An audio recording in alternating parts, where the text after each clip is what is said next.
Chapitre 9. L'institution. Février.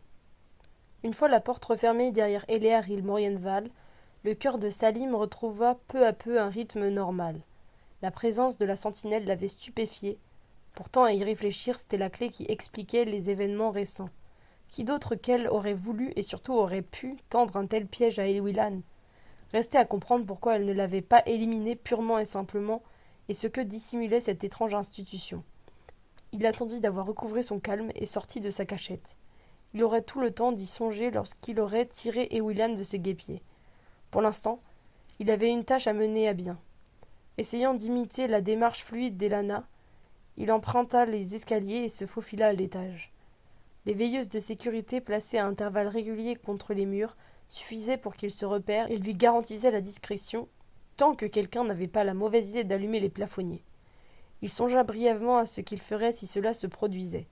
Ne trouvant pas de réponse, il préféra penser à autre chose.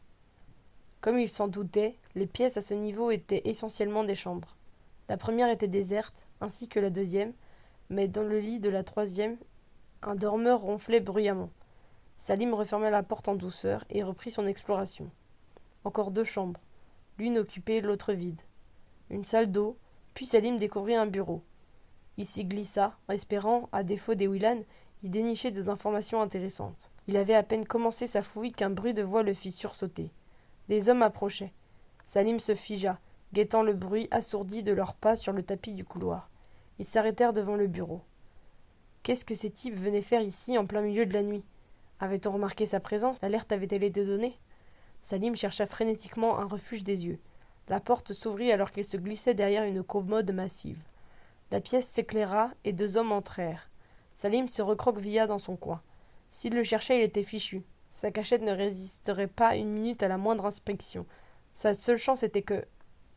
Les 2 hommes s'assirent côte à côte à une table, et l'un d'eux saisit la liasse de papier que Salim n'avait pas eu le temps de consulter. Le garçon soupira intérieurement. Il n'était pas là pour lui. Prenant son mal en patience, il s'installa du mieux qu'il put, osant à peine remuer de peur d'être entendu.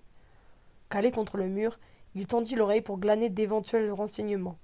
Il s'écoula un long moment avant qu'un des individus ne prenne la parole.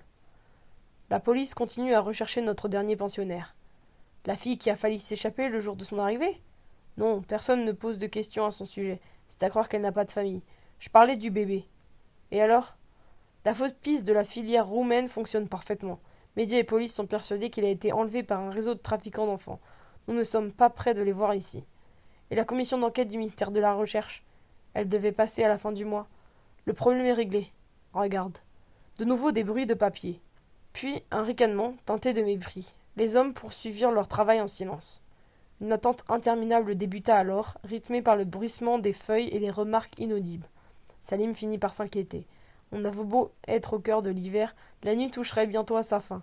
L'institution se réveillerait, des gens emprunteraient les couloirs, sortir de la bâtisse deviendrait impossible. Sa jambe blessée lui faisait mal, ses membres étaient engourdis, sans compter son estomac affamé qui émettait de peu discrets borborigmes. Il envisagea un instant de se lever d'un bond et de s'enfuir en courant. Il était presque certain de semer les 2 hommes, mais ceux-ci auraient largement le temps de donner l'alerte. Il serait capturé avant d'atteindre le grillage.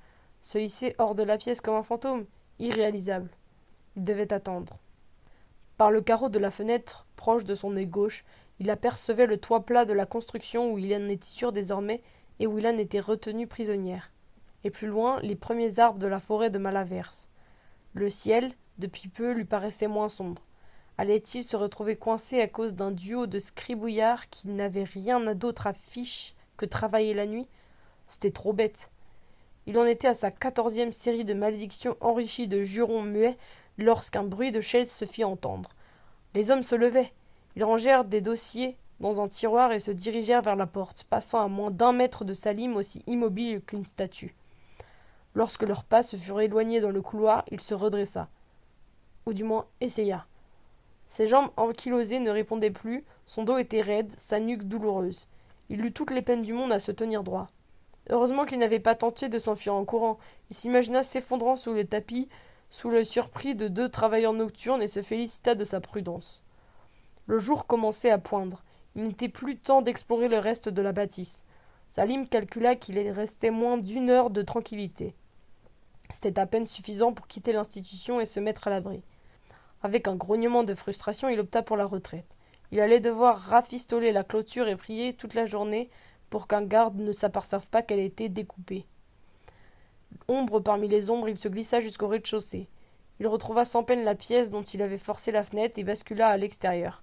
Malgré sa crainte de plus en plus vive d'être repéré, il se contraignit à ramper, la figure dans la boue, se figeant au moindre bruit, alors que tout son être lui criait de détaler. Il parvint ainsi au grillage, il franchit le trou qu'il avait ouvert quelques heures plus tôt, puis, avec sa pince, sectionna une douzaine de mailles à la base de la clôture. Il récupéra une bonne longueur de fil de fer qui lui servit à masquer son intrusion. La réparation était discrète. Il y avait peu de risque qu'on la remarque. Rassuré, Salim se dirigea vers la forêt. Il atteignait les premiers arbres lorsqu'un ordre péremptoire le figea sur place. « Stop! On bouge plus! Un seul pas et je tire !» Une vague de fatigue désespérée se déferla sur Salim. Il avait oublié les gardes qui faisaient des rondes autour de l'institution. Toutes ces précautions pour en arriver là, coincé comme un cambrioleur aveugle et débile. Il en aurait pleuré. « Les mains sur la tête! Vite !» Salim obtempéra en se retournant, lentement pour que le garde ne croie pas à une tentative de fuite, et le canarde à bout portant. L'homme, vêtu de la combinaison noire que Salim connaissait bien, le tenait en joue avec un fusil d'assaut à moins de 5 mètres, le genre d'arme qui, à cette distance, réduit un être humain en bouillie. Le dog n'était pas visible, mais cela ne changeait rien à la situation. Tout était fichu. « Écoute, petit, je te le répéterai pas 2 fois. Tu vas te mettre à genoux et je vais te passer les menottes. Au moindre geste, je t'abats. T'as compris ?» Salim, la gorge nouée par le désespoir, hocha la tête et suivit ses instructions. L'homme s'approcha. Il ne prenait aucun risque, avançant avec précaution, le maintenant sous la menace de son fusil alors qu'il tirait une paire de menottes de sa poche. Il les ouvrit d'un geste sec et précis, preuve, s'il en était besoin, qu'il n'avait rien d'amateur. « Tends les bras. Paume vers le haut. » Salim obéit. Il aurait donné sa vie pour qu'un miracle s'accomplisse. Pour que, pendant 5 minutes, il ne soit plus un garçon épuisé, terrifié, blessé, mais un héros. Un vrai. Edwin, Elana, ou même Bjorn. Les buissons se déchirèrent. Une silhouette immense, environnée d'une aura de puissance dévastatrice, bondit et atterrit près d'eux avec un grognement presque animal. Le garde pivota, pointa son arme. Une main grosse comme un battoir la lui arracha aussi facilement que si elle avait eu affaire à un jouet tendu par un enfant. La jeta négligemment en arrière, puis un poing monstrueux frappa, une fois, en plein visage. Le garde partit en arrière comme percuté par une locomotive. Avant même qu'il ne s'effondre dans les fourrés, Salim savait qu'il était mort. Il n'eut qu'à se lever et à tomber dans les bras de Maniel.